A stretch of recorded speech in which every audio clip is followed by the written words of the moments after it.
반갑습니다. 원빈입니다. 붓다의 마음을 세상에 전하다. 붓다스쿨 만독 시간입니다. 오늘은 죽음 수업 7번째로 읽도록 하겠습니다. 오늘부터는 카르마 왕진의 델록 이야기 한번 읽어보겠습니다. 지난 시간과 다른 인물입니다. 다른 사람의 임사체험인데요. 이 카르마 왕진은 수행을 좀 하신 분이기 때문에 수행자가 수행의 성과가 있는 상태에서 죽음을 맞이했을 때 어떤 경험들을 하게 되는지 엿볼 수 있는 이야기입니다. 본문 읽겠습니다. 어떤 심판이 나를 기다리는가? 카르마 왕진의 체험. 우리가 3장에서 본 것처럼 궁극의 본성을 본 뒤에 카르마 왕진은 깃털처럼 떠다니고 있었다. 그녀에게는 더 이상 의식이 정착할 몸이 없었기 때문이다. 지금 그녀의 마음은 살았을 때보다 훨씬 더 투명했다. 카르마의 마음속에서 이런 생각이 스쳐갔다. 내가 정말로 죽은 걸까? 그녀는 초조한 마음으로 주변을 둘러보면서 친구들을 찾았지만 아무도 보이지 않았다. 그녀는 곧이어 자신이 죽었는지 아닌지 궁금했던 일을 잊어버렸다. 그녀는 외로웠고 그것은 암자에서 오랫동안 머물렀기 때문이라는 생각이 들었다. 그래서 그녀는 이렇게 혼잣말을 중얼거렸다. 단지 나에게서 좋은 음식과 아름다운 옷들, 흥미로운 소문을 빼앗아야만 다르마 수행이 되는 건 아니야. 암자에 머물면서 우울한 마음을 키우는 것보단 집으로 돌아가는 게 낫겠어. 집으로 돌아가려는 생각만으로 카르마는 집이 있는 옥토에 도착했다. 그곳은 틀림없이 자신이 머물던 암자가 아니었다. 그 골짜기인 족장인 그녀의 남편은 집에 없었다. 다른 사람들과 함께 타프 수도원에 갔기 때문이었다. 집에 남은 사람들은 애통하게 울부짖으면서 그녀의 이름을 불렀다. 오 라왕푸티, 오 라왕푸티. 카르마는 팔로 그들을 일으켜 세우려고 하면서 이렇게 물었다. 족장님으로부터 꾸중을 들어서 그런가요? 하지만 아무도 대답하지 않았고 심지어 그녀를 쳐다보지도 않았다. 그때 그녀는 집 밖에서 사람들이 외치는 소리를 들었다. 거리에서 사람들은 라왕푸티가 죽었어 라고 서로에게 말하고 있었다. 덧붙이겠습니다. 보시면 아시겠지만 죽음 이후의 경험은 꿈과 거의 유사합니다. 생각하면 곧바로 그곳으로 가 있습니다.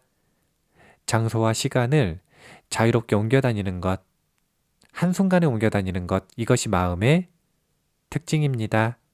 영가는 몸에서 벗어났기 때문에 마음 우선되는 경험을 할 수 있는 것입니다. 그래서 생각하면 곧바로 그리로 가게 됩니다. 특징적이죠?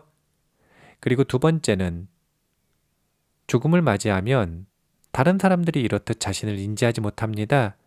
그럼 빠르게 이상하다는 점을 스스로 발견해야 합니다. 혹시 자신이 죽었나? 라고 하는 것을 확인해 봐야 합니다. 빠르게 죽음 이후에 자신의 죽음을 인지할수록 그 상황을 해결하고 소화시키고 벗어나는데 유리하다는 것 우리는 알아둬야 합니다. 죽기 전에요.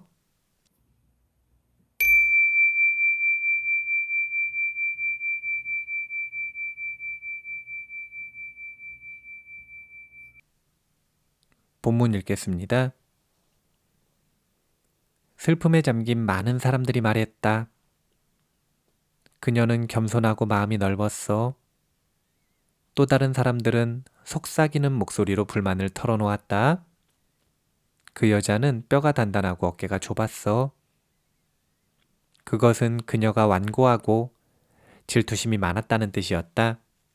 그녀는 다시 집으로 돌아왔다. 그녀의 가족들이 여전히 큰 소리로 울부짖고 있었다. 우리 집 여주인이 돌아가셨어요. 왕비가 불쌍해요.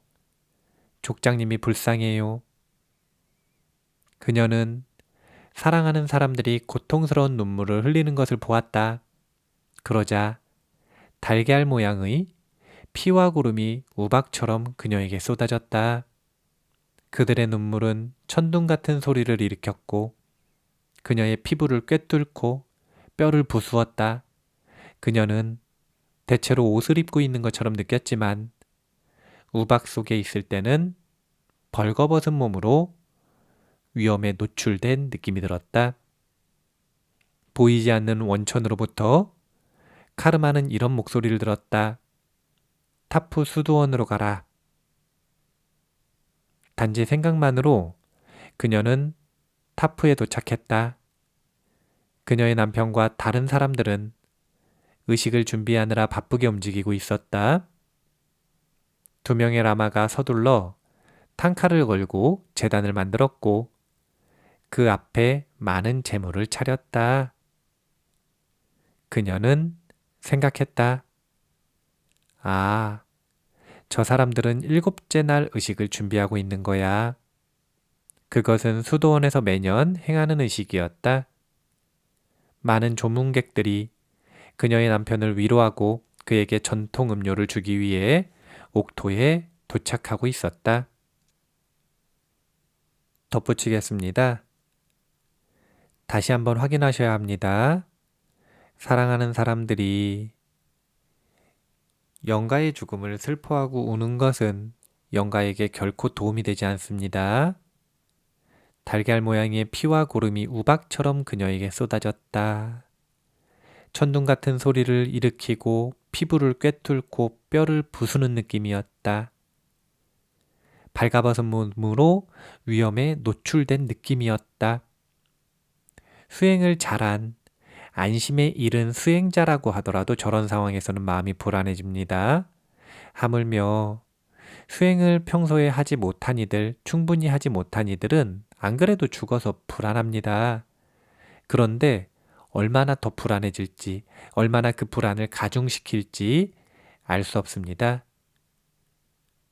우리가 평소에 수행을 해야 되는 이유는 이렇게 불안할 때 자신의 마음을 안심시킬 수 있는 힘을 자가 면역처럼 가지고 있는 그런 안심의 힘을 키우기 위해서이기도 하지만 여기 보면 이런 상황마다 보이지 않는 원천으로부터 내면의 목소리가 들린다고 합니다. 어떻게 하는 것이 지혜로운 일인지 또는 외부에 보이는 조력자처럼 관세음보살님이 나타나기도 합니다. 이런 것들이 모두 수행 공덕입니다. 평상시에 공덕을 충분히 축적했고 공부했고 그리고 익숙한 스승의 목소리가 있기 때문에 이런 조언들을 죽음의 순간에도 받을 수 있는 것입니다. 엄청난 혜택이죠. 본문 읽겠습니다. 곧이어 족장의 토지관리인이 도착했다. 그는 카르마의 보석을 가져와서 제단에 놓았다. 그런 다음에 족장에서 인사하고 나서 이렇게 간청했다. 족장님, 제발 울지 마세요. 이 일은 돌이킬 수 없는 사실이고 정말로 큰 비극입니다.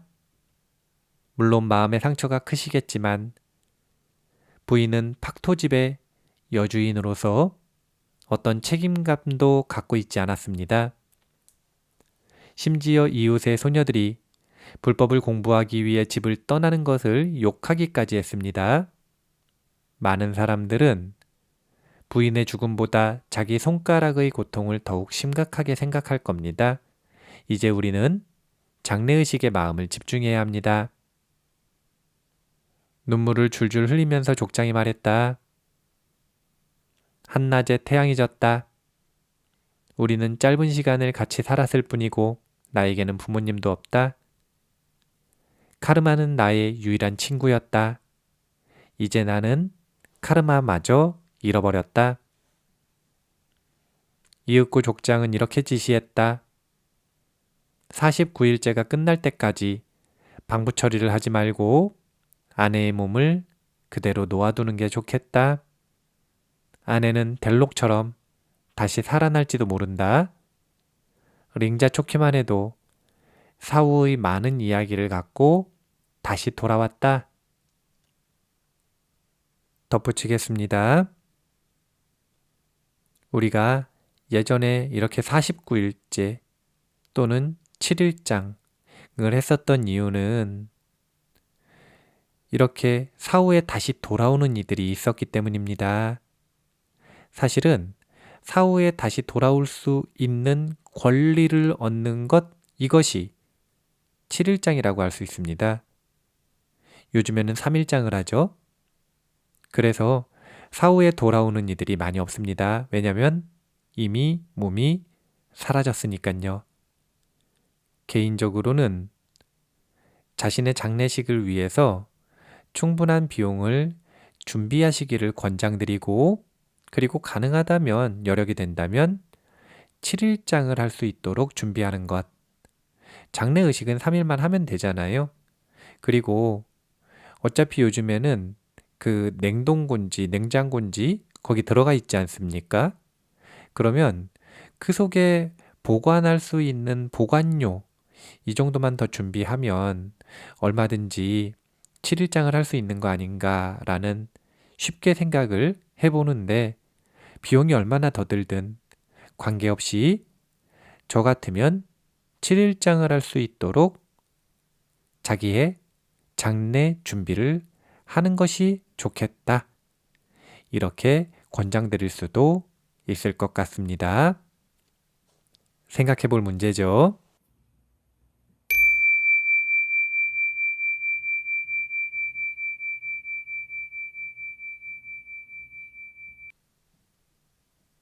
본문 읽겠습니다. 카르마는 울면서 생각했다.